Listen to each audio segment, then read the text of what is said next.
Hello friends, Hariom एयरपी classes में आपका हार्दिक स्वागत है। जो पिछली वाली क्लास थी अपने, उसके अंदर अपन ने विशेष रूप से एक बात की जाए तो इंटरनेट कंसेप्ट के अंतर्गत ही अपन ने बातचीत की थी, और साथ ही साथ बहुत सारे टॉपिक्स और बहुत सारे बातों के बारे में, बहुत सारे इम्पोर्टेंट क्वेश्चंस के बारे में भी अपन ने बातचीत की थी। तो सबसे पहले मैं इसी कड़ी में आपको बताना चाहूँगा कि आज का जो हमारा टॉपिक है बहुत ही बेहतरीन टॉपिक रहने वाला है। और इसी के साथ साथ अगर अपन बातचीत करना चाहें तो सबसे इम्पोर्टेंट बात होती है अपने कि इंटरनेट जो है उसे समझना और उसको किस प्रकार से काम में लेना है। उसके बाद सबसे पहले अपने चैनल को अगर आपने अभी तक सब्सक्राइब नहीं किया है तो आप उसे सब्सक्राइब कीजिए, ताकि जो भी हम वीडियो इस चैनल के माध्यम से अगर अपलोड करते हैं तो सबसे पहले आपके पास आता है। देखिए, पिछली वाली जो क्लास थी अपने सोशल नेटवर्किंग, उसके जो लाभ है, उसकी क्या हानियां हैं, उसके बारे में अपन ने बातचीत की। आज हम बातचीत करेंगे क्लाउड स्टोरेज के बारे में। देखिए, जैसा कि नाम से प्रतीत हो रहा है कि स्टोरेज का यहाँ पर जो तात्पर्य है वो किसी भी चीज़ को या किसी भी डाटा को अपने पास सुरक्षित रखने से संबंधित है। अब ठीक, अगर बातचीत की जाए कि क्लाउड स्टोरेज क्या होता है तो उसके बारे में मैं आपको बताना चाहूँगा कि यह एक डिजिटल डाटा को स्टोर करने का एक ऐसा तरीका होता है। यह एक डिजिटल डाटा को स्टोर करने का एक ऐसा तरीका होता है कि जिसके माध्यम से डाटा को विभिन्न सर्वरों पर अलग अलग जगह स्टोर किया जाता है, और साथ ही साथ जिन्हें किसी होस्टिंग कंपनी या क्लाउड स्टोरेज प्रोवाइडर द्वारा मैनेज किया जाता है। कोई भी व्यक्ति या कोई भी संस्थान होता है वो क्लाउड स्टोरेज प्रोवाइडर कंपनी से अपने डाटा को स्टोर करने के लिए एक स्पेस खरीद सकता है। जैसा कि आपको पता होगा कि अभी जो हाल फिलहाल के अंदर आपको गूगल ड्राइव है, जो गूगल ड्राइव है वो गूगल ड्राइव आपको 15 GB तक डाटा स्टोरेज करने की जो है आपको फ्री के अंदर सुविधा प्रदान करता है। अगर 15 GB से ज़्यादा अगर आपका डाटा स्टोरेज उस जीमेल आईडी के अंतर्गत, उस गूगल ड्राइव के अंतर्गत होता है तो आपकी गूगल ड्राइव जो क्या हो जाती है, फुल हो जाती है। अब ये स्पेस आप एक्स्ट्रा भी ले सकते हैं। एक्स्ट्रा कैसे लेंगे? अब एक्स्ट्रा आपको उसके लिए यूट्यूब या फिर जो गूगल है उसके अकॉर्डिंग गूगल को आप कुछ एक्स्ट्रा चार्ज देना पड़ेगा, और उसके दरमियान आपको हो जाओ कुछ स्टोरेज क्षमता आपको एक्स्ट्रा इस 15 GB के साथ में आपके ऐड कर दी जाएगी। और जो ये चार्ज होता है एक्स्ट्रा, वो कुछ समय के लिए, जैसे कि 1 मंथ के लिए, 3 मंथ के लिए, या फिर हाफ ईयरली, या फिर जो ईयरली होता है। अब ईयरली अगर लेना चाहे तो वो उस हिसाब से, और अगर कुछ 3 इयर्स के लिए या 2 इयर्स के लिए लेना चाहे तो उसका जो चार्जेज है गूगल अपने अकॉर्डिंग कुछ अलग ही लेता है। तो ये तो आ जाती है अपने क्लाउड स्टोरेज की बात।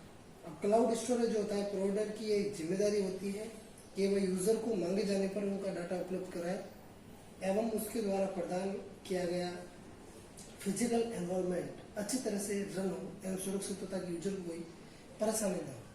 अब देखिए, जो ये कितने प्रकार का है, क्या है क्या नहीं है, तो अपन उसके बारे में थोड़ी सी चर्चा कर लेते हैं कि क्लाउड स्टोरेज का जो प्रकार है वो कितने प्रकार से अपन देख सकते हैं। अपने जो नॉर्मली वे के अंदर आता है वो है।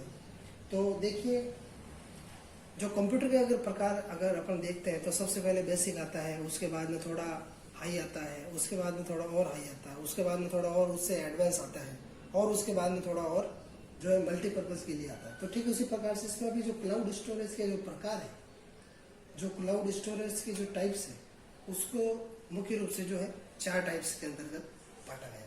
अब 4 टाइप्स के अंतर्गत कौन कौन से जो टाइप्स है उसके बारे में एक छोटी सी चर्चा करते हैं।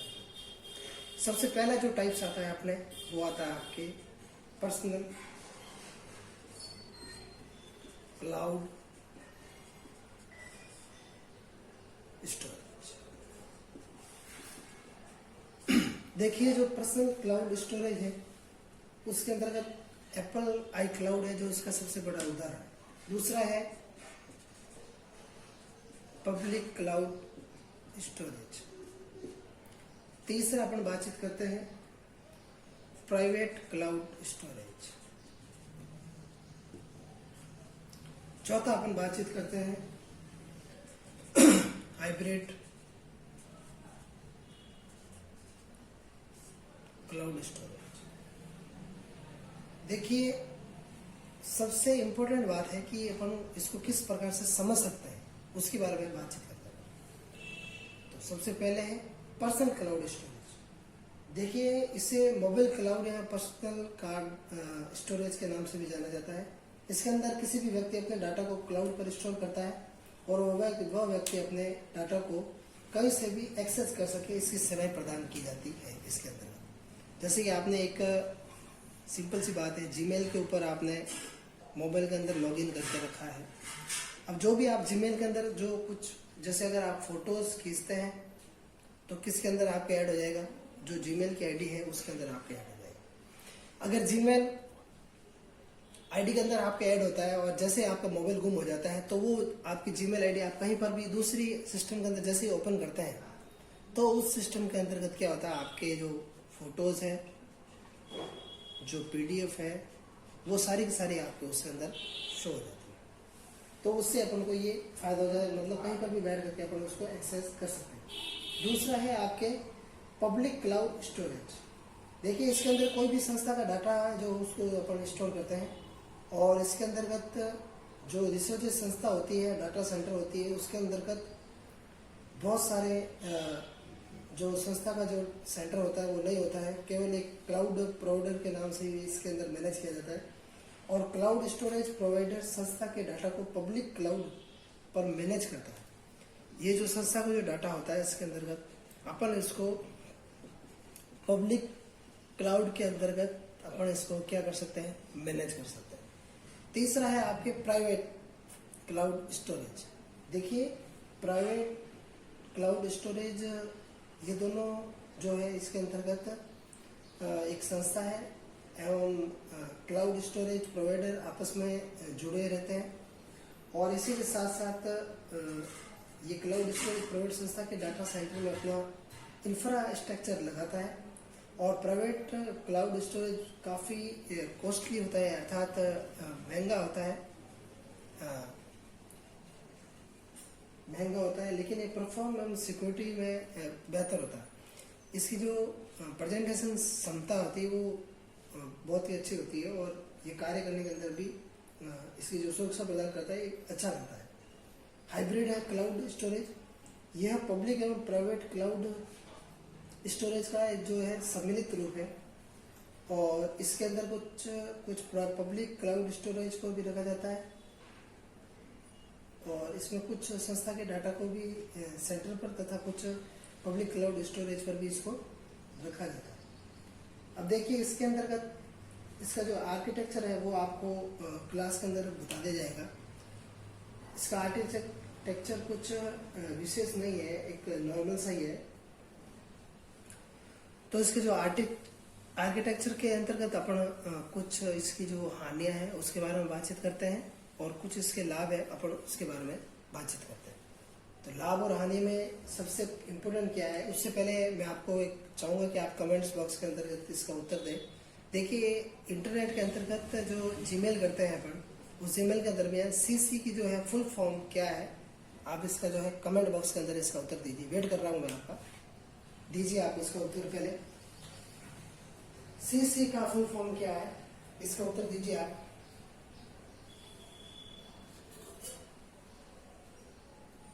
कमेंट बॉक्स के अंदर इसका उत्तर दीजिए आप।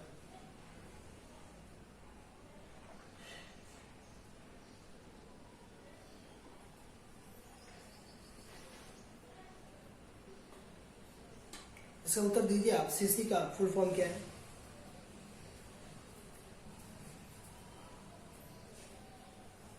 चलिए कमेंट बॉक्स के अंदर इसका आंसर आ गया। सीसी की फुल फॉर्म है कार्बन कॉपी।